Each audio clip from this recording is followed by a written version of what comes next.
قائد اعظم بھی تھے، لیاقت علی خان بھی تھے، فاطمہ جناح تھیں، اس کے بعد ڈاکٹر عبدالقدیر خان تھے. اب یو نیم اٹ، آپ جتنے محسنوں کے نام لیں گے آپ دیکھیں کہ ان کے ساتھ کیا سلوک کیا گیا.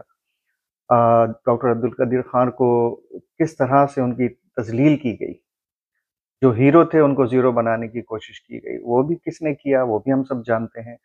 تو بہرحال ہم 27 سال پہلے ایٹامک پاور بن گئے اور پھر ہم نے بھارت کو صحیح معنوں میں جھٹکا دیا.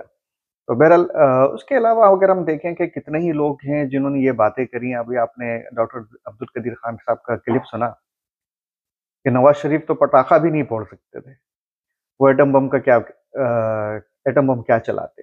اسی طرح ہمارے ریٹائرڈ ایئر مارشل ہیں شاہد لطیف صاحب، انہوں نے بھی یہ بات کری تھی کہ نواز شریف صاحب تو سرنڈر کر چکے تھے امریکہ کے آگے.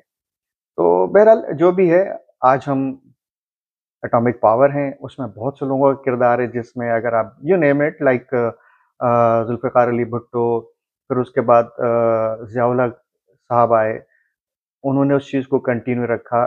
بلکہ ڈاکٹر عبدالقدیر خان تو 1984-85 میں اناؤنس کر چکے تھے کہ we are atomic power now, لیکن اس کو ویٹ کیا گیا اور ضیاء الحق صاحب کو باقاعدہ خط بھی لکھا گیا تھا، انفارم بھی کیا گیا اس دور میں کہ بھئی ہم لوگ ایٹامک پاور بن چکے ہیں. تو بہرحال آپ سب لوگوں کو ایک دفعہ پھر مبارک ہو کہ پاکستان ایٹامک پاور ہے، پاکستان ایٹامک پاور رہے گا انشاءاللہ العزیز. جب تک یہ دنیا قائم ہے، پاکستان قائم ہے، انشاءاللہ. اچھا، ایک بڑے مزے کی بات بتاؤں. ڈاکٹر عبدالقدیر خان صاحب کا کوئی انٹرویو ہو رہا تھا، تو اس میں ان سے پوچھا گیا کہ آپ اس کا کریڈٹ کس کو دیتے ہیں. تو انہوں نے کہا تھا گجرانوالہ کا ایک لوہار ہے کہ جس کو کریڈٹ جاتا ہے کہ جس کی بدولت کوئی پارٹ یا کوئی ایسی چیز بنانی تھی جو کہیں اویلیبل نہیں تھی، دستیاب نہیں تھی، تو اس کو کہا گیا تھا اور شاید اس نے بنا کر دیا تھا. میں اس لوہار کا نام بھول رہا ہوں. تو میرا خیال ہے کہ اس لوہار کو کریڈٹ دینا چاہیے کہ بھائی ناممکن کو ممکن تم نے بنایا. لیکن بہرحال یہ ایک عذرائے تفنن کہا تھا. اس میں اتنے لوگوں کی کاوشیں شامل ہیں. میں نے بتایا ذوالفقار علی بھٹو سے لے کر ڈاکٹر عبدالقدیر خان، لوگ آج ڈاکٹر سمر مبارک کا نام نہیں لے رہے ہیں، وہ بھی اس میں شامل تھے، ان کی ٹیم میں شامل تھے. اور لیکن جتنے بل بورڈز پینافلیکس پاکستان میں لگے ہیں، ان میں نواز شریف، مریم نواز، بلاول بھٹو، آصف زرداری، موجودہ فیلڈ مارشل جناب سید عاصم منیر صاحب، ان سب کی تصویر لگی ہے. لیکن نہیں لگی تو ڈاکٹر عبدالقدیر خان کی نہیں لگی، نہیں لگی تو عمران خان کی نہیں لگی، نہیں لگی مطلب آپ سے ڈاکٹر سمر مبارک کی نہیں لگی. کافی لوگ ہیں جن کی تصویریں لگنی چاہیے تھیں، لیکن جس کی لاٹھی اس کی بھینس. جی ناظرین، تو پتہ یہ چلا ہے کہ امریکی ڈاکٹرز کا وفد پاکستان پہنچ چکا ہے اور ان کی عمران خان سے ملاقات متوقع ہے. آپ نے پہلے بھی سنا ہوگا کہ امریکی ڈاکٹرز کا وفد پاکستان آیا ہوا ہے اور وہ اس کی عمران خان سے ملاقات ہوئی ہے، جس کے بارے میں مظہر برلاس صاحب جو سینئر تجزیہ کار ہیں انہوں نے کہا تھا کہ جناب وہ آیا ہوا ہے اور ان سے ملاقات ہو گئی ہے، بات ہو گئی ہے، عمران خان آج باہر آ جائے گا، کل باہر آ جائے گا، کچھ نہیں ہوا. اور میں نے بھی آپ لوگوں کو بتا دیا تھا کہ یہاں سے کوئی وفد پاکستان نہیں کیا. ان میں سے کچھ ایک دو ڈاکٹر جو پاکستان میں آلریڈی موجود ہیں ان کے بارے میں کہا جاتا ہے کہ ملاقات ہوئی، لیکن ایسا کچھ نہیں ہوا تھا. اب پھر امریکی وفد پاکستان پہنچا ہے جس میں 3-4 ڈاکٹر شامل ہیں. باقی یہ کہ مزید ڈیٹیل حاصل کرنے کی کوشش کر رہے ہیں کہ ان میں کون کون شامل ہے. تو انشاءاللہ نیکسٹ ولاگ میں آپ سے ان کے نام بھی شیئر کریں گے اور ان کے کام بھی شیئر کریں گے.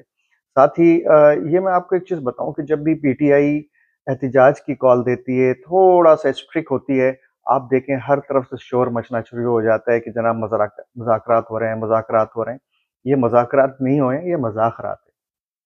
یہ صرف مذاکرات ہوتے ہیں، مذاکرات نہیں ہوتے. مذاکرات جو ہے وہ گورنمنٹ سے کیے جاتے ہیں جو کہ 47 پر مسلط کی گئی ہے. ان سے کیا مذاکرات ہو گئے اور ان سے متعلق جو لوگ ہیں، جو لوگ بھی پہنچ رہے ہیں یا مذاکرات کرنا چاہتے ہیں، ان کی حیثیت کیا ہے. جہاں مذاکرات ہونے چاہیے وہاں ان کو پتہ ہے کہ مذاکرات کیسے کرتے ہیں. تو بہرحال ابھی آپ نے منیب جو ہیں تجزیہ کار ہیں منیب فاروق صاحب، انہوں نے کہا تھا کہ لائک عمران خان کے لیے انہوں نے کہا کہ ہی از ڈن. اور یہ کس نے کہا؟ اسٹیبلشمنٹ نے کہا اور سینئر افسران جو سینئر افسران ہیں وہ یہ کہتے ہیں کہ عمران خان از ڈن. تو یہ پولیٹیکل، یہ ایک آزاد ملک ہے، جمہوری ملک میں ہے، اس میں یہ اسٹیبلشمنٹ کیسے کہہ سکتی ہے کہ ہی از ڈن اور who is done, who is not done. تو ہمیں وہی بات آ گئی، ہم ابھی تک جمہور کی طرف گئے ہی نہیں ہیں، ہم اسٹیبلشمنٹ پہ ہی اٹکے ہوئے ہیں. تو بہرحال آج خان صاحب نے بھی ٹویٹ کیا ہے، آپ کو میں دکھاؤں گا خان صاحب نے کیا ٹویٹ کیا ہے، آپ اس کو دیکھ لیں کہ خان صاحب نے کیا ٹویٹ کیا ہے. جی تو ناظرین، خان صاحب نے ٹویٹ کیا، آپ نے دیکھا، وہ یہ کہتے ہیں کہ اڈیالہ جیل قوانین کے تحت میری اہلیہ بشرا بیگم سے ہفتے میں 30 منٹ کی ایک ملاقات طے ہے، لیکن وہ بھی کئی روز سے نہیں کروائی جا رہی. آج بھی شیڈول کے مطابق ملاقات طے تھی جو نہیں کروائی گئی. بشرا بیگم کو 13 ماہ سے صرف مجھے اذیت دینے کے لیے قید میں رکھا گیا ہے، حالانکہ ان پر کوئی جرم ثابت بھی نہیں ہوا. یہ کچھ بھی کر لیں، میں ان کی فرعونیت کے سامنے جھکوں گا نہیں، نہ ہی کوئی ڈیل کروں گا.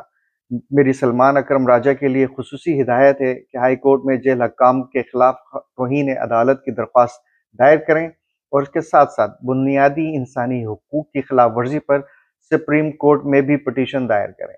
دیکھیں، ہماری جو لیڈرشپ ہے، جو پی ٹی آئی کی لیڈرشپ ہے، جو باہر موجود ہیں، جو آزاد گھوم رہے ہیں اور عیاشی کر رہے ہیں، تمام مزے لوٹ رہے ہیں، ان کے پاس کافی کچھ ہے کرنے کے لیے، لیکن وہ کرنا کیوں نہیں چاہتے؟